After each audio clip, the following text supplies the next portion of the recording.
En el video de hoy les voy a mostrar cómo experimenté para hacer unas puertas de tambor. Advierto que es la primera vez que hago puertas y que solo hago esto porque me gusta y no porque sea carpintero de oficio.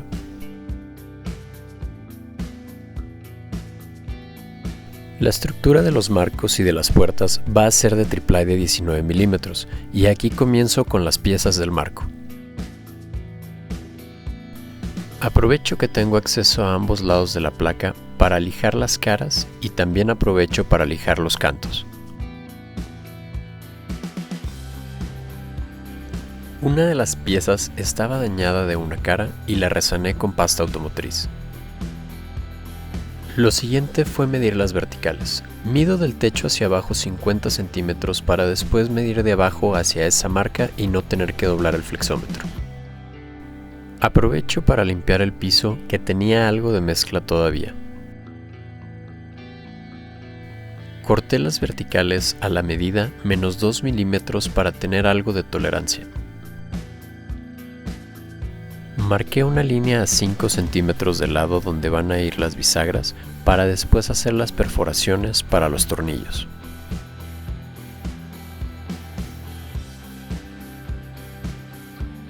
Presenté las verticales y me aseguré de nivelar lo mejor que pude. Luego hice una perforación guía. Las perforaciones están a 10 y 70 centímetros de cada extremo de la tabla, para un total de 4. Luego taladro con la broca de 5, 16 u 8 milímetros para instalar un taquete de la misma medida.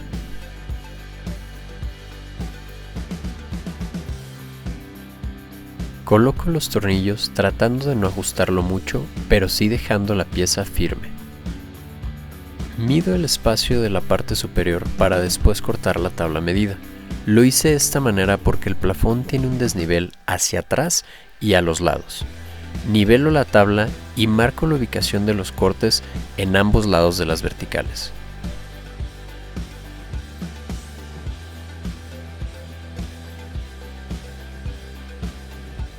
Un pequeño tip para cortar ángulos no definidos es marcar una línea de los bordes de la tabla y alinearlos con una de las líneas de la abertura de la garganta o inserto.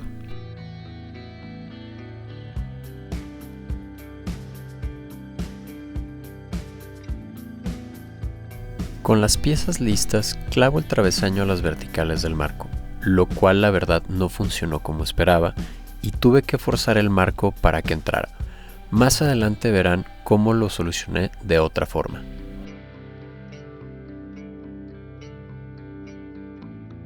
El siguiente paso es el acabado.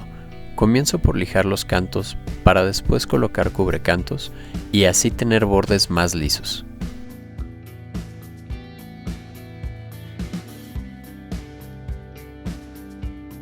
Hago una perforación para tornillo oculto en la parte superior de las verticales para colocar el travesaño.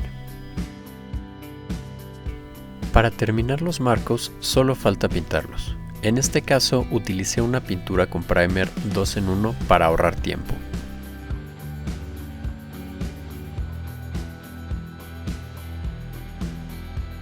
Así se ven las piezas de los marcos después de 2 capas de pintura en una cara. Después de dejar secar por 24 horas la pintura, coloqué los marcos, comenzando por las verticales. Esta fue la parte que cambié un poco, porque separé el travesaño del marco para batallar un poco menos con la instalación, y las perforaciones que hice para tornillo oculto me permiten asegurar el travesaño a los verticales sin problema. Ahora viene lo interesante, que es cortar las piezas del bastidor de la puerta. Algo que me animó a probar con el triplay fueron las puertas comerciales que vi que están hechas prácticamente de cartón. Espero no arrepentirme pronto de mi decisión. Aquí estoy cortando los listones de 3 centímetros de ancho. Para el ancho y el alto de las puertas medí el marco en los extremos y el centro y le resté 1 centímetro a la medida más corta.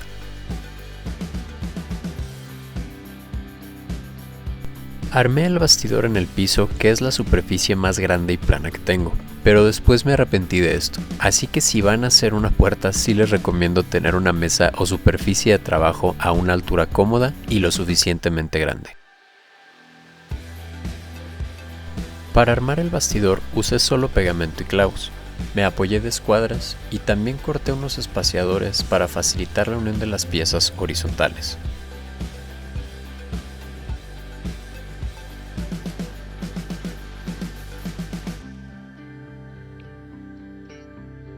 Con el bastidor armado ya solo me aseguré de medir las diagonales para verificar que estuviera escuadrado y hasta aquí todo bien. Coloqué bastante pegamento en todas partes y traté de hacerlo lo más rápido posible para que no se secara. Presenté la placa de MDF de 4.7 mm sobre el bastidor y la ajusté. Creo que aquí fue donde descuadré un poco la puerta. Usé un cortador recto con valero en el router para cortar todo el exceso de material.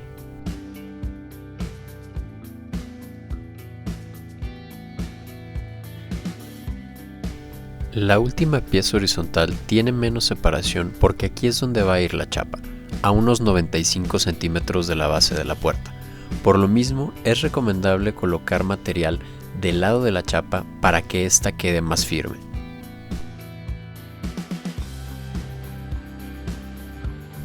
En mi caso utilicé MDF que tenía de sobrante e hice un cuadro de 12 por 12 centímetros.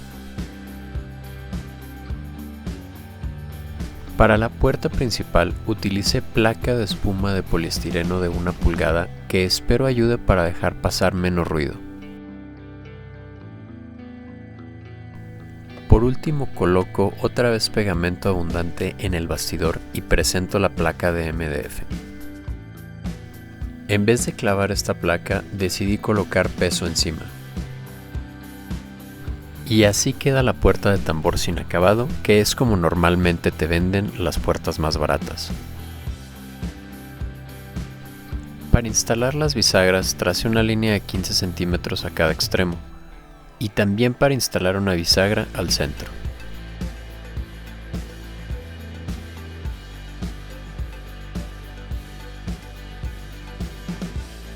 Para marcar el lugar de las bisagras en el marco, paré la puerta sobre 2 piezas de 3 milímetros, ya que la separación en la base quiero que quede de 6 milímetros.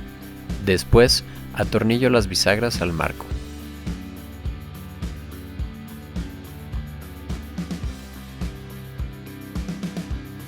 Llegó el momento de la verdad, y pues la verdad, no quedó la puerta. Había un ligero descuadre en la base. Para tratar de arreglar el problema, lo que hice fue marcar la ubicación de la bisagra para después hacer un pequeño rebaje con formón en el bastidor.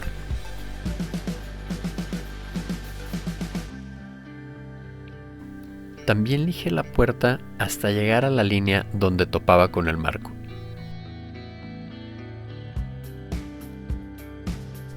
Volví a revisar las diagonales y sí estaba descuadrada la puerta, pero decidí dejarla como quedó con los ajustes.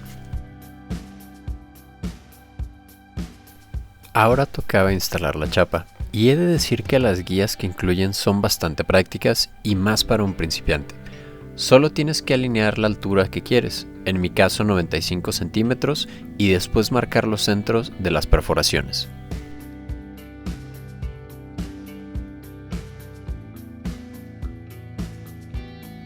La perforación de las caras es de 2 pulgadas y 1/8 y la hice con una broca sierra. Como la broca no alcanza a pasar toda la puerta, es necesario perforar por ambos lados, que también ayuda a obtener un mejor acabado en el corte. La perforación para el pestillo es de 1 pulgada y en este caso la hice con una broca Forstner. Centro el pestillo en el borde y marco el contorno de la placa para después rebajar cerca de 2 milímetros con el formón.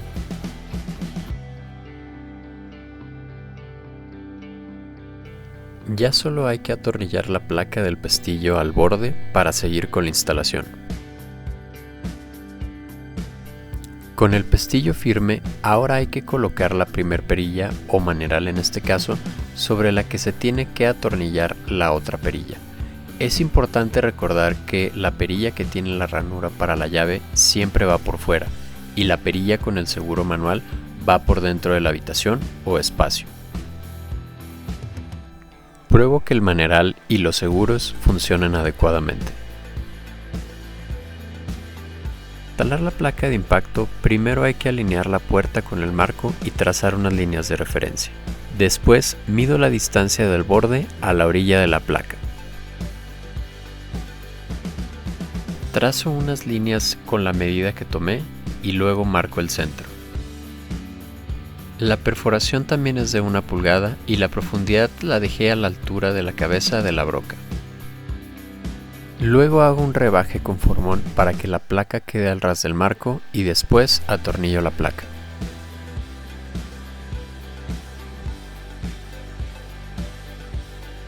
Vuelvo a probar la puerta ahora con la chapa instalada y sí cierra, pero sé que el descuadre me va a causar más problemas a futuro.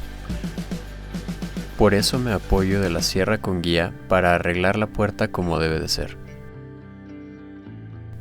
Para dar el acabado, lo primero que tengo que hacer es dejar los clavos al ras para después resanar los pequeños hoyos que dejaron.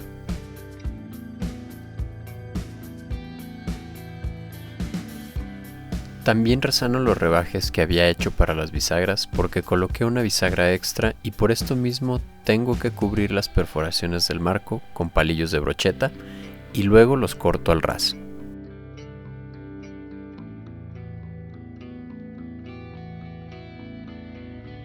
Lijo las partes que tienen resanador para después comenzar a pintar con rodillo la puerta y los cantos.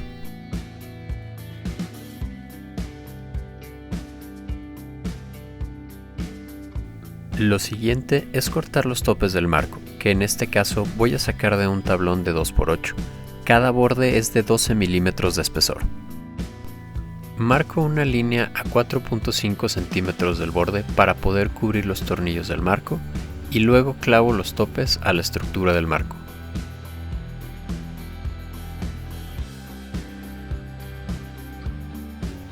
Pinto los topes solo con una pasada para después afinar los detalles. Y ahora sí, para acabar, instalo la puerta. Y así es como se ve la puerta principal desde adentro. Pero no se dejen engañar por la toma, tiene bastantes detalles. Detalles que mejoraron con las siguientes puertas, pero aún así no quedaron perfectas. La que mejor quedó fue la última puerta, que es la del baño principal, pero aquí también ayudó el hecho de que es más corta que las demás puertas. La puerta del estudio fue la que batallé más para instalar, porque la losa estaba muy desnivelada en todos sentidos, así que la tuve que forzar y ahora tengo que volver a pintar esa área y además rellenar el hueco que queda por encima del travesaño. Pero en fin, espero que este tutorial les ayude un poco a saber qué hacer y definitivamente qué no hacer cuando construyan una puerta o incluso cuando compren o instalen. Nos vemos en el próximo video.